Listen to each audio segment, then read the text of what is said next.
Hello student, आज का हमारा जो टॉपिक है बीएड सेकंड संस्कृत में संस्कृत शिक्षण में पाठ्य पुस्तक का महत्व। संस्कृत शिक्षण में पाठ्य पुस्तक का महत्व, जैसा कि आप जानते हो कि हर अध्यापक के लिए क्या है, पुस्तक का बहुत महत्व होता है, क्योंकि उसी पुस्तक के माध्यम से वो कक्षा के अंतर्गत क्या कराता है, अपने शिक्षण को प्रभावी बनाता है। लेकिन संस्कृत में पाठ्य पुस्तक का जो होता है वो इसलिए अत्यंत महत्व है क्योंकि संस्कृत भाषा जो होकर क्या है, एक मातृभाषा ना होकर एक थोड़ी कठिन भाषा लगती है, मतलब बच्चों को भी, और इसलिए तो उसकी एक जो महत्व है वो और भी ज्यादा बढ़ जाता है, क्योंकि संस्कृत की जो पुस्तक है वो होनी ही चाहिए। ठीक है, बिना पुस्तक के एक अध्यापक जो है ना तो शिक्षण कार्य को प्रभावी बना सकता है, ना कक्षा में उसकी रूपरेखा को समझा सकता है बच्चों को। ठीक है, अब उसका क्या महत्व है पुस्तक का, ठीक है, ये हम देखते हैं।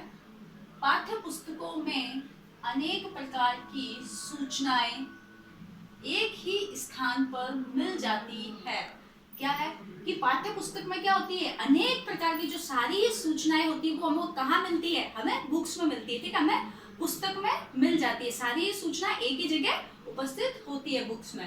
ठीक है, ये शिक्षक के लिए मार्गदर्शन का कार्य करती है। ठीक है, मार्गदर्शन यानी एक शिक्षक के लिए क्या है, मार्गदर्शन का कार्य कौन करता है, पुस्तक जो होती है उसी के आधार पर। शिक्षक भी तो कहाँ से पढ़ा रहा है आपको, एक पुस्तक से ही विषय सामग्री को लेकर उस रूपरेखा के आधार पर ही आपको पढ़ाता है, तो उसका मार्गदर्शक क्या हुआ, वो पुस्तक हुई।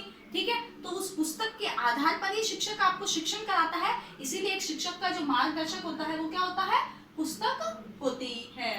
नेक्स्ट है, शिक्षक कक्षा शिक्षण की रूपरेखा तैयार करते हैं। एक शिक्षक जो है वो कक्षा शिक्षण की जो है, कक्षा में किस प्रकार का शिक्षण कराया जाना चाहिए, ठीक है, कौन सी यूनिट फर्स्ट है, कौन सी सेकंड है, इसका रूपरेखा कैसे तैयार करता है, उस पुस्तक के माध्यम से ही वो रूपरेखा को तैयार कर पाता है और उसी के हिसाब से बच्चों को शिक्षण कराता है, पुस्तक के आधार पर ही।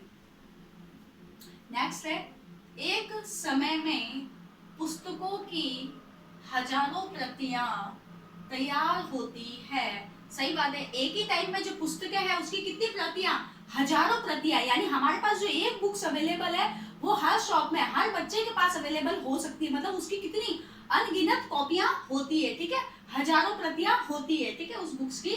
ठीक है, और कम व्यय में ज्ञान का प्रसार एवं प्रचार होता है, क्योंकि क्या है, कम समय में देखो क्या होता है, व्यय भी कम होता है, मतलब खर्च भी कम होता है, और ज्ञान क्या क्या होता है, प्रचार और प्रसार भी अधिक हो पाता है, क्योंकि जो पुस्तक हमारे पास है वो सारे छात्रों के पास होगी, वो हर उस कक्षा में पढ़ने वाले उस हर बालक के पास में होगी। तो उसने क्या कहा, एक समय में बहुत सारी पुस्तकें जो है उसकी हजारों प्रतियां छप जाती है, और कम समय में क्या होता है, ज्ञान का जो प्रसार है वो भी अधिक हो पाता है।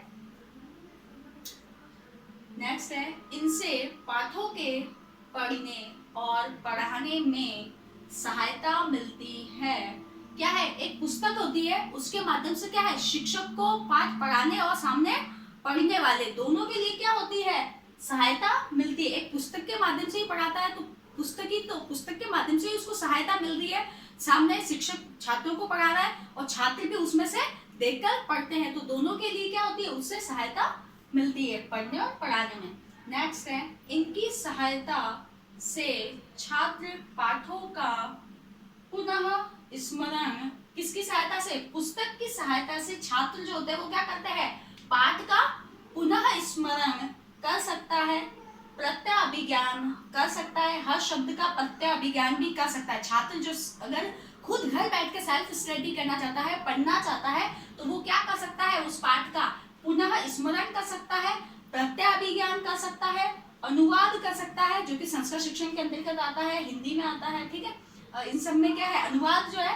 अनुवाद कर सकता है, व्याख्या कर सकता है, और विश्लेषण कर सकता है, संश्लेषण कर सकता है, आदि कर सकता है। किसके किसके अंतर्गत, किनकी सहायता से, एक पुस्तक की सहायता से जो छात्र है वो क्या करता है, पाठ का ये पुनः स्मरण भी कर सकता है, प्रत्यय अभिज्ञान करता है, अनुवाद करता है, व्याख्या भी करता है। ये सब चीजें वो कहाँ से सीखता है, पुस्तक से सीखता है। ठीक है, विश्लेषण करना और संश्लेषण करना। विश्लेषण करना यानी कि क्या होता है, किसी भी शब्द को क्या होता है, अलग अलग कर कर उसका अर्थ समझाया जाना है। ठीक है, वो होता है आपका विश्लेषण करना, और संश्लेषण करना उन शब्दों को वापस में जोड़ देना, ठीक है, वापस में एक करके उसके अर्थ को समझाना, वो जो होता है वो क्या होता है हमारा संश्लेषण करना। और ये सारा ज्ञान बच्चे को कहाँ से मिलता है, एक पुस्तक से ही मिलता